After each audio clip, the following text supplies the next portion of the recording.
Hello दोस्तों, आज हम देखेंगे कि सही तरीके से इन्वेस्टमेंट कैसे कर सकते हैं। इन्वेस्टमेंट एक इम्पोर्टेंट तरीका है अपने सेविंग्स को ग्रो करने का और अपनी फाइनेंशियल फ्यूचर को सिक्योर करने का।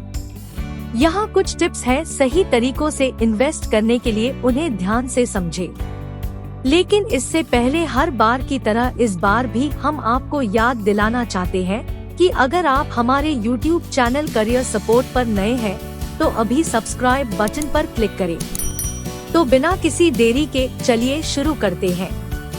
स्टेप 1, फाइनेंशियल गोल्स सेट करें। पहले अपने फाइनेंशियल गोल्स सेट करें। डिसाइड करें कि आप शॉर्ट टर्म गोल्स यानी 1 to 3 years, medium term goals यानी 3 to 5 years और लॉन्ग टर्म गोल्स यानी 5+ years के लिए इन्वेस्ट करना चाहते हैं।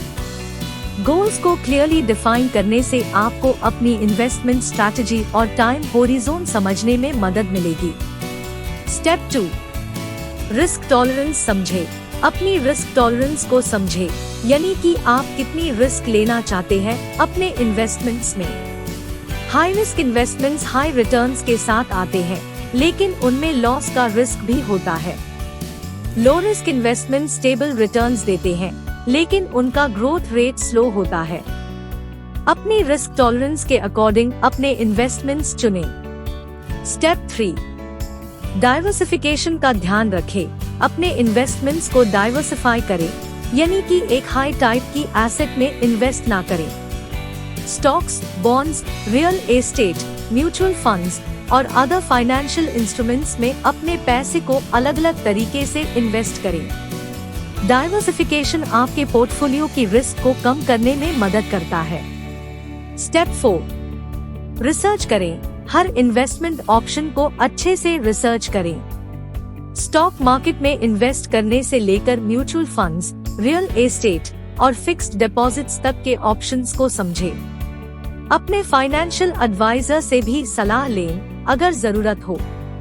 स्टेप 5, इमरजेंसी फंड बनाएं। पहले अपने इमरजेंसी फंड को क्रिएट करें। इमरजेंसी फंड आपके लिए फाइनेंशियल सेफ्टी नेट होता है, जिसे आप इस्तेमाल कर सकते हैं अनएक्सपेक्टेड एक्सपेंसेस या इमरजेंसीज के समय। Step 6, SIP systematic investment plan का इस्तेमाल करें। अगर आप स्टॉक मार्केट में इन्वेस्ट करना चाहते हैं तो SIP का इस्तेमाल करें। SIP रेगुलर इंटरवल्स पर आपको स्मॉल अमाउंट्स में इन्वेस्ट करने की अनुमति देता है, जो आपके फाइनेंशियल बर्डन को कम करता है। स्टेप 7, इन्वेस्टमेंट होरिज़ोन को समझें। अपने इन्वेस्टमेंट्स को करने के लिए टाइम होरिज़ोन को समझें।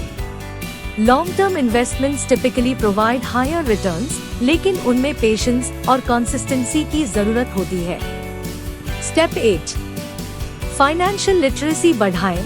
अपनी फाइनेंशियल लिटरेसी को इम्प्रूव करें। बुक्स, ऑनलाइन कोर्सेज और फाइनेंशियल एक्सपर्ट्स की एडवाइस से अपने नॉलेज को एनहेंस करें। स्टेप 9, इन्वेस्टमेंट स्कैम से सावधान रहें। अपने पैसे को इन्वेस्ट करते वक्त इन्वेस्टमेंट स्कैम से बचने के लिए सावधान रहें। किसी भी स्कीम या प्लान में इन्वेस्ट करने से पहले उसके बैकग्राउंड और ऑथेंटिसिटी को वेरीफाई करें। स्टेप 10, रेगुलरली मॉनिटर करें। अपने इन्वेस्टमेंट्स को रेगुलरली मॉनिटर करें और अपनी इन्वेस्टमेंट स्ट्रैटेजी को अपडेट करते रहें।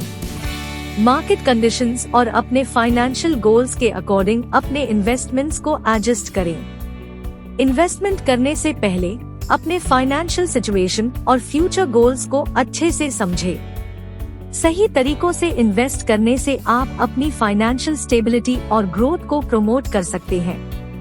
दोस्तों, इन्वेस्टमेंट एक इम्पोर्टेंट फाइनेंशियल डिसीजन है, इसलिए इसमें केयरफुल अप्रोच रखें। अगर आपको ये वीडियो अच्छी लगी हो तो प्लीज हमारे चैनल को सब्सक्राइब करें, लाइक करें और अपने दोस्तों के साथ भी शेयर करें।